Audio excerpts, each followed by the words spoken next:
A 34-year-old Caucasian woman, gravida 1, para 0, presented to our hospital with repeated attacks of mild vaginal bleeding.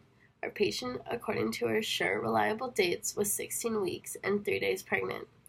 She had a history of primary infertility for 7 years preceding this pregnancy, and she had sought medical advice for delayed conception 1 year after marriage. Male factor infertility was excluded by a single semen analysis, and she was informed that her hysterosalpinography was quite normal. She was given medical treatment that she could not recall to improve her cycles. These were infrequent and irregular for the last 5 years. She used these medications for about 4 months, after which she reported some improvement in her cycles, but conception did not occur.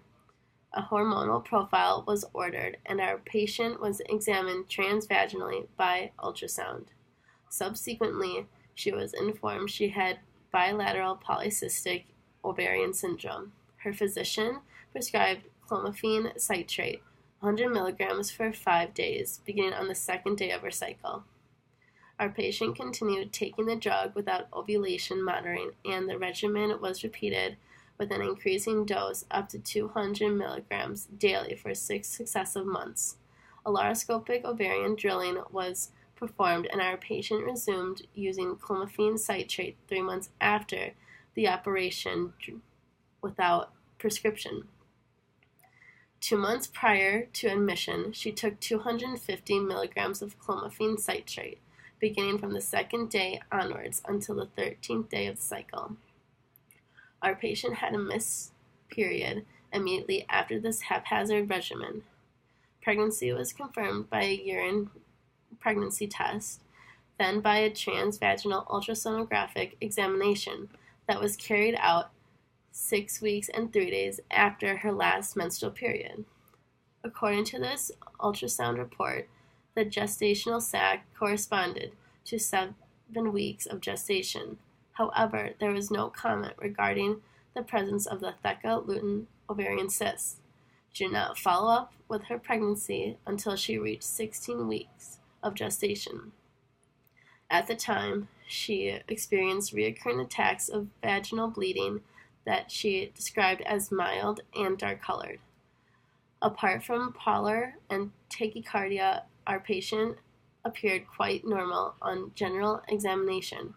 Her pulse was 106 beats per minute, blood pressure was 125/85, and her temperature was 37.2 Celsius. Abdominally, her urine fundal level was equivalent to 28 weeks, and the uterus was dewy in consistency in most of its mass. A trans-abdominal ultrasound examination revealed a huge, complete Hydatidiform mole occupying the lower pole of the uterus and coexisting fetus with its placenta that were enclosed within a separate sac. Our patient was admitted to our hospital, and full laboratory investigations were ordered. Her blood test results revealed microcytic hypochromic anemia, and her hemoglobin level was 9.6 gallons per deciliter. Other investigations were normal. In spite of her testing positive, her serum beta HCG level was relatively low for a patient with complete molar pregnancy. The technician did not suspect any technical error, and he confirmed the accuracy of the result. However, we considered the possibility of falsely low results, and accordingly a senior specialist was consulted. She repeated the test with serial dilutions, and beta HCG was found to be 1.876 million international units per milliliter.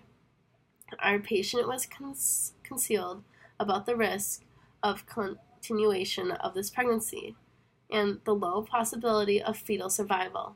However, our patient refused intervention and insisted on conservation. Prognosis: complete hydatidiform mole.